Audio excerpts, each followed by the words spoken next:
চলুন দেখে নিই ডাঙ্কি মুভির টাইটেল টেক্সটটা কিভাবে ডিজাইন করা হয়েছে এবং কত সহজে।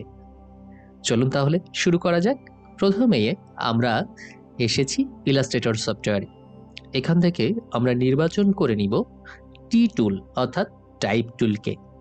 সাধারণত আমরা লেখার জন্য এই টুলটি ব্যবহার করে থাকি।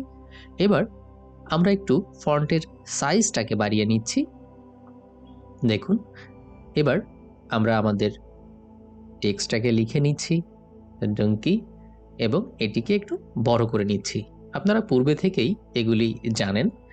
এবার আমরা আমাদের চাহিদা মোতাবেক একটি ফন্ট চয়েস করে নিচ্ছি। আপনি আপনার পছন্দ মতো ফন্ট চয়েস করে নিতে পারেন। এবার আমাদের যে কাজটি করতে হবে, আপনারা নিশ্চয়ই দেখছেন মুভি পোস্টারের চারদিকে একটি রাউন্ডেড রেক্ট্যাঙ্গুলার আছে। আমরা ঠিক একইভাবে একটি রাউন্ডেড রেক্ট্যাঙ্গুলার সিলেক্ট করলাম এবং এখান থেকে আমরা মাউসের বাম বাটন ধরে এটিকে বড় করে নিলাম। এবার আমরা রাউন্ডটিকে একটু কমিয়ে দিচ্ছি। ওকে, এবার আমরা যেটা করব যে এর স্ট্রোকটাকে একটু মোটা করব। আমরা স্ট্রোকে চলে যাব, যে এইখানে আমাদের অ্যামাউন্টটি বাড়িয়ে দিব। আপনি আপনার প্রয়োজন অনুযায়ী এটিকে কমানো এবং বাড়ানো করে নেবেন। আমরা এতটুকু রাখছি। এবার আমাদের যে কাজটি, যে এটি একটু অ্যালাইনমেন্ট করব। দেখুন, ওকে। আচ্ছা, এবার যেহেতু আমাদের রাউন্ডেড রেক্ট্যাঙ্গুলার টুলটি স্ট্রোকে আছে, তো আমরা এবার এটাকে শেপে পরিণত করব। এর জন্য আমরা চলে যাব অবজেক্ট এবং এক্সপ্যান্ডে। এবার ফিল অ্যান্ড স্ট্রোকে যে ওকে করে দিব। দেখুন, ওকে, এটি এখন শেপে পরিণত হয়ে গেছে। এবার আমরা কি করব? এবার আমাদের প্রয়োজন হচ্ছে এটিকে একসাথে করার।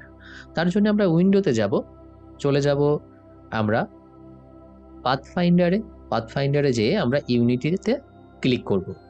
দেখুন, এটি এখন একটি মাত্র শেপে পরিণত হয়েছে। এবার আমরা পূর্বে থেকে রেখে দেওয়া একটা টেক্সচার, যেটা আপনারা অনলাইনে পেয়ে যাবেন, আমরা টেক্সচারটাকে এর উপরে নিয়ে আসব এবং অ্যারেঞ্জের মাধ্যমে আমরা সেন্ড টু ফন্টে দিয়ে দিলাম। দেখুন, অলরেডি টেক্সচার রেডি। তবে এখানেই শেষ নয়, এটি বাইরের দিকে এখন পর্যন্ত দেখা যাচ্ছে, যার ফলে আমরা যেটি করব যে এই বিষয়টিকে আমরা মার্কস করব। তার জন্য আমরা চলে যাব ট্রান্সপারেন্সিতে যেয়ে ডান পাশে দেখেন ছোট্ট বাটনে মার্কস লেখা আছে, এখানে একটা ক্লিক করব। ওকে, এটি ঠিক উল্টাটি হয়েছে। আমরা এখন ইনভার্সে যাব এবং ক্লিপটিকে আনচেক করে দিব। ওকে, ব্যাস তৈরি হয়ে গেল আমাদের মুভির টাইটেল টেক্সটটি। ঠিক এইভাবে খুব সহজে আপনারা তৈরি করে নিতে পারেন। দেখা হচ্ছে পরবর্তী ভিডিওতে।